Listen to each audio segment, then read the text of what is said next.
नीचे रख दीजिए भले, लेकिन हाँ वो शीशा टूटेगा ना। उसको हटाइए, उसको नीचे उसको नीचे रखिए। बंधन चेक कर लीजिए, नहीं है।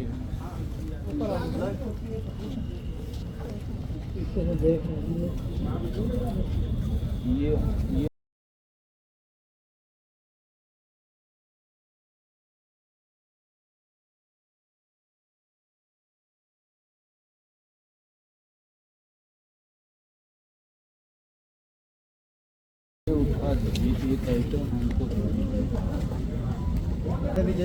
उधर दे दो।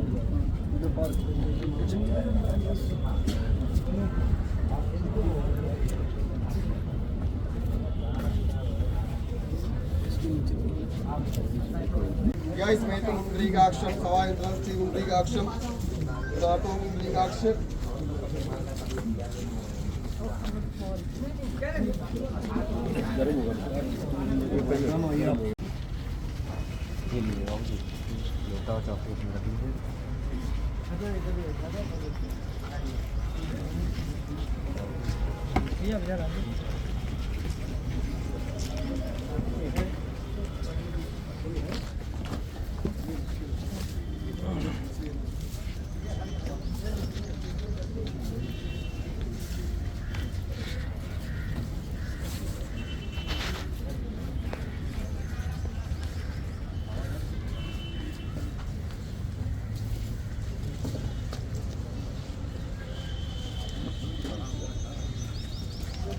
नमस्कार सर।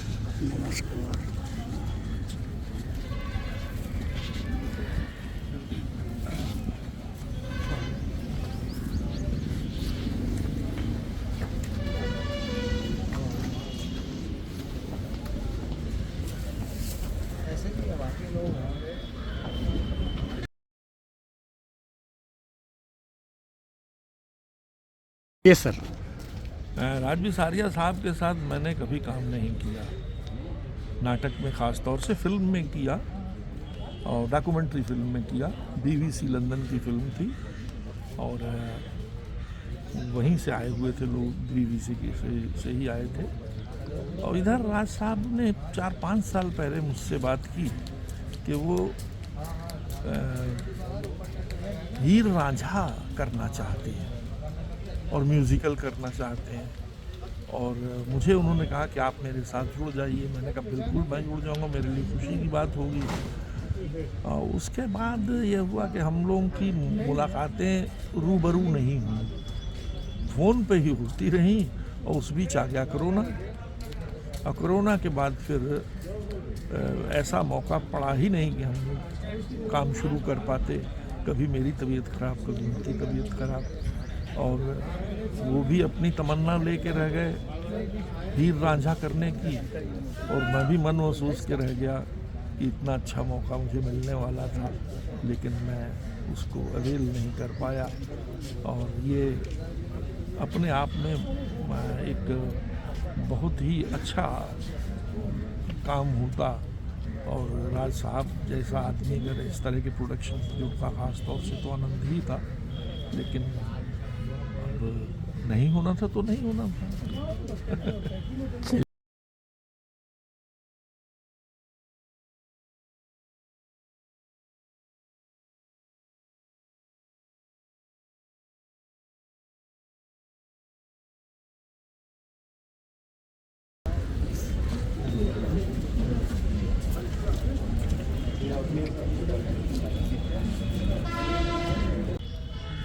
सर उनके बारे में 2 शब्द आप कुछ कहें, कैसा रहा उनके साथ आपका संबंध? राज साहब से हमारे संबंध बहुत पुराने हैं, और 75 में, 74-77 में जब मैं राष्ट्रीय नाट्य विद्यालय में था, तो 74-75 में ही राज सारिया जी और अमृतलाल नागर जी के बेटे शरद नागर जी, ये दोनों लोग NSD में हमारे पास आए थे। अच्छा। और उन्होंने कहा कि वो उत्तर प्रदेश में एक ऐसा ही अभिनय का, एक्टिंग का, नाट्य प्रशिक्षण संस्थान खोलना चाहते हैं। तो हमको यहाँ का NSD का जो सिलेबस वगैरह है हाँ। वो चाहिए। तो हमने उनको वो सारा सिलेबस वगैरह उपलब्ध कराया और उसके बाद फिर जब 75 में रविंद्र भवन में, रविंद्रालय में लखनऊ में ये इसकी स्थापना हो गई थी और पहले 6 वर्षीय जब भारतेंदु नाट्य संस्थान या नाट्य संस्थान के नाम से फिर बाद अकेडमी, भारतीय नाट्य अकेडमी वगैरह बन गई। शुरू में ये रविंद्रालय में शुरू हुआ 1-2 कमरों से और उसके बाद प्राइवेट कई बिल्डिंगों में इसका खुला रहा और फिर फाइनली वहाँ भारतीय नाट्य अकेडमी का अपना ऑफिस बन गया। तो एक तरह से उत्तर प्रदेश में जो रंगमंच के प्रशिक्षण का संस्थान था वो खोलने का श्रेय विशालिया जी को जाता है और मुझे ये मौका मिला कि उस संस्थान की ओपनिंग में हमारा भी अपना योगदान हो सके। आगे चल कर के जब मैं दूरदर्शन में आया तो दास साहब से हमारे बराबर मुलाकात होती रही, वो हमें अच्छे संबंध भी रहे और वो हमें अकेडमी में बुलाते थे एक एग्जामिनर के तौर पर, प्रशिक्षक के तौर पर भी और साथ में मैंने भी उन्हें दूरदर्शन में बुलाया होगा अभिनय के लिए।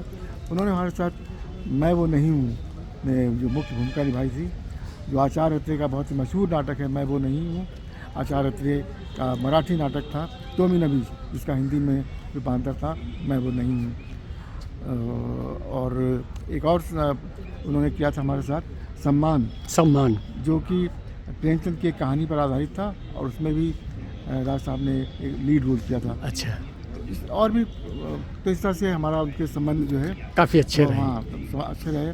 बाद में मैं जब भारतीय नाट्य अकेडमी में आया तो मैंने उन्हें भारतीय नाट्य अकेडमी में उन्हें समय समय पर जो भी मान सम्मान था दिया और उनके उत्कृष्ट के लिए भी उनको भारतीय नाट्य अकेडमी के तौर से सम्मानित किया।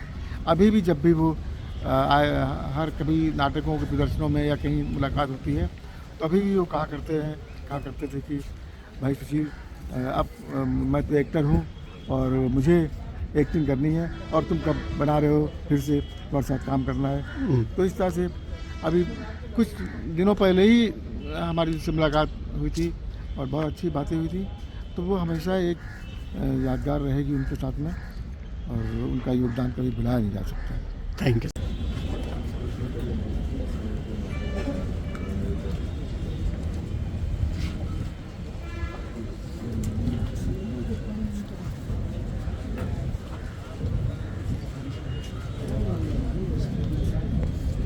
सर, आप इनके बारे में थोड़ा 2 शब्द कुछ कहें, आपका कितना साथ रहा इनके साथ?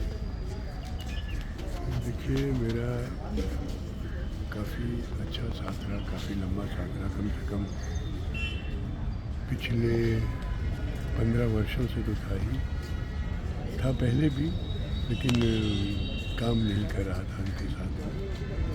लेकिन ये ऐसे शख्स थे कि जिनके साथ सभी की हसरत रहती थी कि मुझे उनके साथ काम करने का मौका मिले। तो 75 में एक बार मौका आया था लेकिन वो किसी वजह से यूटिलाइज नहीं हो पाया 1975 में। उसके बाद फिर 2013 में मौका मिला क्योंकि वो अपने आप में स्वयं एक इंस्टीट्यूशन थे, एक एजुकेशनिस्ट थे, जो कि थिएटर तो बहुत से लोग करते हैं लेकिन थिएटर में एजुकेशन के वो स्पेशलिस्ट थे। बल्कि मैं कहूँ अगर हिंदुस्तान में एक ही थे तो अतिशयोक्ति नहीं होगी। मैंने उनके साथ 2 नाटक किए, बेयरफुट इन एथेंस और विभास, जो ओल्ड वर्ल्ड का एडेप्टेशन था एलेक्जेंडर बुशो का। तो आप ये सोचिए कि मैं उन दिनों मुंबई शिफ्ट हुआ था। जब उनके साथ मुझे काम करने का मौका मिला तो मैं मुंबई में अपना काम प्रोड्यूसर को कह करके कि मैं इतने दिन अवेलेबल नहीं हूँ, मैं यहाँ पर आया और मैंने किया उनके साथ काम। और ये जो मैं स्टिक कैरी करता हूँ ये उन्हीं की दी हुई है 2013 में, जो कि मैं मुस्तकिल 2013 से आज तक बराबर कैरी कर रहा हूँ। ये उनकी याद है मेरे साथ। तो सर, आपकी आखिरी मुलाकात कब हुई? बस आखिरी मुलाकात तो मैं उनके इधर डेली जाता था, डेली रहता था। कल इत्तेफाक से मेरा प्ले था तो कल मैं नहीं गया था, परसों में गया था। और कल मेरे प्ले के जस्ट आधा घंटा पहले मुझे सूचना मिली कि नहीं रहे, स्वर्गवास हो गया। तो आप सोच सकते हैं मेरी मना स्थिति क्या होगी। तो सर जी क्या काफ़ी लंबे समय से बीमार चल रहे थे?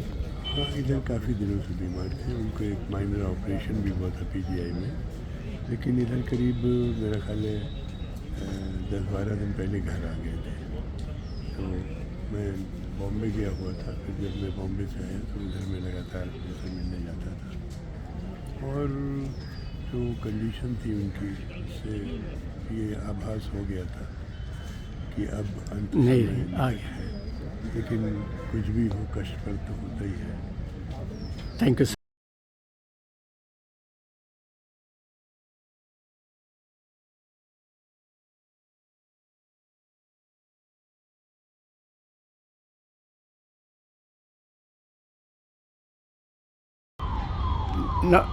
नमस्कार निगम जी, हम चाहते हैं राज बिसारिया जी के लिए 2 शब्द आप देखिए राज साहब, राज बिसारिया जी हमारे गुरु रहे हैं, और बीएनए सेकेंड बैच में मैंने जब एडमिशन लिया तो उनके साथ कार्य करने का मुझे सौभाग्य प्राप्त हुआ। और जो उनकी एक ख़ास बात थी कि अनुशासन तो उनका बहुत, मतलब यानी उनको अनुशासन प्रिय रहे, और इसके साथ साथ उनका विज़न और मिशन दोनों ही लाजवाब थे। भारतीय नाट्य एकेडमी की स्थापना से पहले लखनऊ में उन्होंने एक वर्कशॉप आयोजित की थी संगीत नाटक अकादमी के सहयोग से, तो उसका भी मैं प्रतिभागी बना, और समय समय पर उनके साथ मुझे और भी मौके मिलते रहे, अवसर मिलते रहे। और जब भी उनसे हमारी चर्चा होती थी तो यही कहते थे कि बाज़ार में खोटे सिक्के बहुत हैं, लेकिन हमें अपना जो उनको पहचानना है और अपने मिशन और लक्ष्य को हमेशा ध्यान में रखना है, अनुशासन के साथ मंजिल को प्राप्त करना है। और मुझे एक सौभाग्य प्राप्त हुआ कि उनके साथ मैंने एक फ़िल्म करी आगमन, मुज़फ़्फ़र अली जी के निर्देशन में।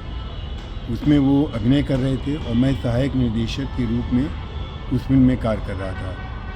तो उनका जो सोचने का तरीका है, और जो दूसरे शब्दों में कहें कि वो उस शिल्पकार की तरह थे जो प्रतिभाओं को तराशते थे।